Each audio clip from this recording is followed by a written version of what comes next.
Halo teman-teman investor semuanya, semoga bahagia dan sehat selalu. Nah, di kesempatan kali ini saya pengen coba membandingkan antara Sumarecon dan juga Intiland. Kode sahamnya SMRA sama DILD. Nah, saya bahas ini karena memang ada pertanyaan yang masuk ya. Mendingan SMRA atau mendingan DILD? Daripada saya jawab langsung, mending kita langsung kasih aja angka-angkanya seperti apa. Akan saya bahas setelah yang satu ini.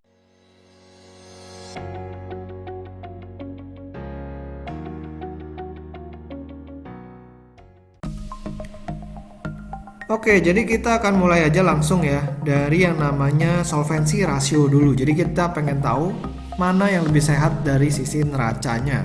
Nah, ini dia ada SMRA, ya ada DILD. Saya pakai yang namanya Stockbit ya. Website Stockbit ini cukup membantu lah kalau misalnya kita pengen compare satu emiten dengan emiten yang lain. Kalau dari sisi current ratio, kita bakal langsung buka grafiknya. Dari sisi current ratio ya, kita tarik 5 tahun terakhir. Nah, ini dia. SMRA itu jauh lebih baik dibandingkan dengan DILD. Sempat SMRA itu di bawah DILD, tapi balik lagi, SMRA-nya naik lagi ke atas. Dan yang cukup mengkhawatirkan dari DILD sekarang adalah current rasionya di bawah 1 kali.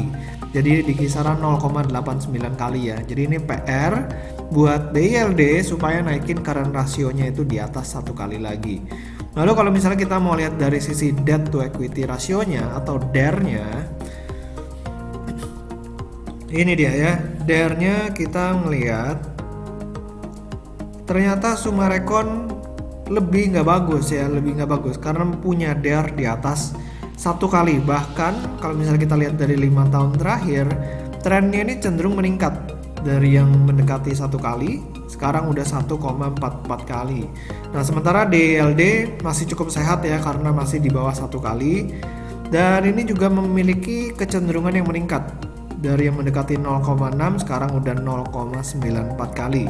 Jadi sebenarnya dua-duanya sekarang lagi ya boleh dikatakan neracanya lagi kurang gitu menarik ya dari sisi DER-nya. Untuk dari sisi interest coverage-nya ya, jadi kemampuan untuk membayar bunganya itu masih relatively sama ya, 1,78 buat SMRA dan 1,51 buat DILD. Nah, kita akan lihat lagi dari management effectiveness-nya, dari return on equity. Dari return on equity ya, kita bisa melihat return on equity-nya Sumarecon 5%, DILD ini 6%. Jadi boleh dikatakan DILD punya return on equity yang lebih bagus dibandingkan dengan Sumarecon. Lalu kita bakal melihat dari sisi profitability-nya. Ya, profitability juga tipis-tipis ya, tapi memang lebih bagus DILD nih. Nah, operating profit margin juga lebih bagus DILD, sehingga net profit margin-nya itu DILD lebih bagus karena dia mencatatkan profit, sementara Sumarecon rugi, makanya net profit marginnya ini negatif. Lalu kita langsung masuk lagi aja ke namanya valuation, kira-kira mana yang lebih murah.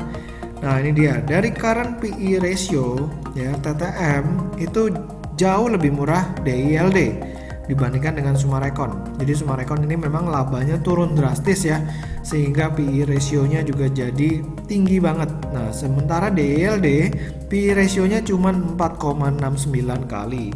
Lalu kalau misalnya kita memperhatikan dari current price to book value atau PBV-nya, DILD ini juga 0,3 kali, sementara Sumarecon 1,2 kali. Jadi kalau misalnya kita mau simpulkan nih ya teman-teman ya, DILD itu secara neraca lebih bagus karena DER-nya lebih kecil ya, masih di bawah 1 kali. Secara profitability juga lebih bagus, gross profit margin, operating profit margin, dan juga net profit margin jauh lebih menarik DILD.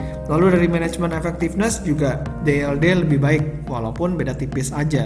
Secara harga DILD jauh lebih murah ya karena price to book value ratio-nya cuma 0,3 kali. Price to earnings ratio cuma 4,69 kali. Jadi ini kesempatan banget nih buat value investor ya mungkin ya untuk membeli saham DILD. Cuman Sumarecon ada satu sisi menariknya, yaitu apa? Kalau misalnya sektor properti ini bangkit, biasanya saham-saham yang punya DER tinggi itu lompatannya jauh lebih tinggi. Ya, jadi misalnya aja nih net profit margin, kita lihat ya. Net profit marginnya DLD kalau misalnya naik 3%, itu artinya dari 1% menjadi 4%. Labanya naik 300%. Tapi kalau Sumarekon misalnya naik 3%, itu dari minus 2% menjadi 1%. Itu udah orang lihatnya udah luar biasa banget gitu. Dari yang rugi tiba-tiba profit, itu biasa harga sahamnya otomatis market biasanya latah menilai oke, berarti prospeknya sangat bagus untuk Sumarekon seperti itu. Tapi overall kalau misalnya kita lihat dari current situation, DILD ini jauh lebih menarik dibandingkan dengan Sumarekon. Cuman balik lagi, apakah DILD ini punya lahan yang cukup luas untuk bisa terus develop, atau Sumarekon jauh punya lebih banyak tanah atau lahan ya untuk bisa develop? Karena yang namanya properti itu yang paling penting adalah tanah atau land banknya ya.